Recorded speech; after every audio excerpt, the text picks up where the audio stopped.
بہت پرانے وقتوں کی بات ہے، ایک وسیع و عریض شہر میں ایک نہایت امیر اور کامیاب تاجر رہتا تھا۔ اس کا نام حارث تھا۔ اس کے پاس بے شمار دولت، عالیشان محل، قیمتی سامان اور بے حد نوکر چاکر تھے۔ لوگ اس کی دولت کے ساتھ ساتھ اس کی دانشمندی کی بھی مثال دیتے تھے۔ وہ نہ صرف ایک کامیاب کاروباری شخص تھا بلکہ ایک دوراندیش انسان بھی تھا۔ لیکن اس کی زندگی میں ایک ایسی کمی تھی جو اسے اندر ہی اندر بے چین رکھتی تھی، اس کا اکلوتا بیٹا حماد۔ حماد بچپن سے ہی لاڈ پیار میں پلا بڑا تھا۔ اس کی ہر خواہش پوری کی جاتی تھی۔ اگر وہ ایک کھلونا مانگتا تو اسے 10 کھلونے ملتے۔ اگر وہ ایک کپڑا پسند کرتا تو اس کے لیے پورا لباس تیار کیا جاتا۔ اسے کبھی کسی چیز کی کمی کا سامنا نہیں کرنا پڑا۔ وقت گزرتا گیا اور حماد جوان ہو گیا، لیکن اس کے ساتھ ایک مسئلہ بھی بڑھتا گیا، اس کی لاپرواہی، غرور اور عیاشی۔ وہ دن بھر دوستوں کے ساتھ گھومتا، مہنگے کپڑے پہنتا، قیمتی کھانے کھاتا اور راتیں محفلوں میں گزارتا۔ اسے نہ محنت کا علم تھا، نہ ذمہ داری کا احساس اور نہ ہی زندگی کی حقیقتوں کا کوئی اندازہ۔ حارث اپنے بیٹے کو دیکھ کر اکثر فکر مند رہتا۔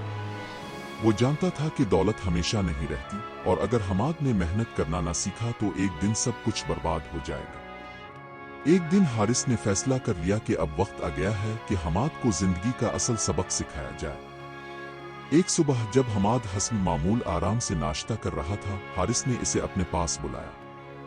حماد، آج سے تمہیں ایک کام کرنا ہوگا، حارث نے سنجیدگی سے کہا۔ حماد نے ہنستے ہوئے جواب دیا، ابو جان آپ حکم کریں، کیا چاہیے؟ حارث نے گہری نظر سے اس کی طرف دیکھا اور کہا، آج سے تم اس گھر میں تب تک واپس نہیں آ سکتے جب تک تم خود اپنی محنت سے ایک سکہ کما کر نہ لاؤ۔ حماد پہلے تو زور سے ہنسا۔ ابو جان، یہ بھی کوئی بات ہوئی؟ میرے پاس تو پہلے ہی بہت پیسہ ہے، حارث نے سخت لہجے میں کہا۔ وہ پیسہ تمہارا نہیں، میرا ہے۔ اگر تم واقعی قابل ہو تو خود کما کر دکھاؤ۔ یہ سن کر حماد کے چہرے کی مسکراہٹ غائب ہو گئی۔ اسے پہلی بار احساس ہوا کہ بات سنجیدہ ہے۔ اسی دن اسے گھر سے نکال دیا گیا۔ شروع میں حماد کو لگا کہ یہ سب ایک مذاق ہے۔ وہ شہر میں گھومتا رہا، دوستوں کے پاس گیا، لیکن جب اس نے مدد مانگی تو سب نے بہانے بنا لیے۔ یار، آج کل حالات خراب ہیں، کل آنا، آج میرے پاس کچھ نہیں۔ حماد حیران رہ گیا۔ وہ لوگ جو کل تک اس کے ساتھ عیش کرتے تھے، آج اس سے منہ موڑ رہے تھے۔ شام ہوتے ہوتے بھوک نے اسے ستانا شروع کر دیا۔ یہ وہ لمحہ تھا جب اس نے پہلی بار زندگی کی سختی کو محسوس کیا۔ آخرکار وہ ایک بڑی دکان کے سامنے رکا۔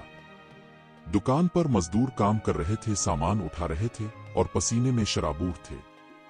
حماد نے ہچکچاتے ہوئے دکاندار سے کہا، کیا مجھے کام مل سکتا ہے؟ دکاندار نے اسے اوپر سے نیچے تک دیکھا اور طنزیہ انداز میں کہا، تم کام کرو گے؟ حماد نے سر جھکا کر کہا، جی مجھے ضرورت ہے۔ دکاندار نے اسے ایک مشکل کام دیا، بھاری پتھر اٹھانے کا۔ پہلے دن ہی حماد کے ہاتھ زخمی ہو گئے۔ اس کے نرم ہاتھ چھل گئے، جسم درد سے بھر گیا اور وہ تھکن سے چور ہو گیا۔ رات کو وہ ایک کونے میں بیٹھ کر رونے لگا۔ میں یہاں کیوں ہوں؟ میں تو ایک امیر تاجر کا بیٹا ہوں۔ لیکن پھر اسے اپنے والد کے الفاظ یاد آئے۔ دن گزرتے گئے۔ پہلے ہفتے میں حماد کئی بار ہمت ہارنے کے قریب پہنچا، لیکن ہر بار اس نے خود کو سنبھالا۔ دوسرے ہفتے میں اس کا جسم سخت ہونے لگا، ہاتھوں کے زخم بھرنے لگے اور وہ کام کا عادی ہونے لگا۔ تیسرے ہفتے میں اس کے اندر ایک عجیب سی تبدیلی آنے لگی۔ اسے اپنے کام پر فخر محسوس ہونے لگا۔ اب وہ صرف پیسے کے لیے نہیں بلکہ خود کو ثابت کرنے کے لیے کام کر رہا تھا۔ وہ دوسرے مزدوروں سے بات کرتا، ان کی کہانیاں سنتا اور سمجھنے لگا کہ زندگی صرف دولت کا نام نہیں۔ ایک دن کئی ہفتوں کی مسلسل محنت کے بعد دکاندار نے اسے ایک سکہ دیا۔ یہ تمہاری مزدوری ہے، اس نے کہا۔ حماد نے سکہ اپنے ہاتھ میں لیا۔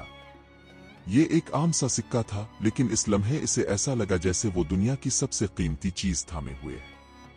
اس کی آنکھوں میں آنسو آ گئے۔ یہ میں نے کمایا ہے، اپنی محنت سے۔ حماد سیدھا اپنے والد کے پاس گیا۔ دروازہ کھولا گیا اور وہ اندر داخل ہوا۔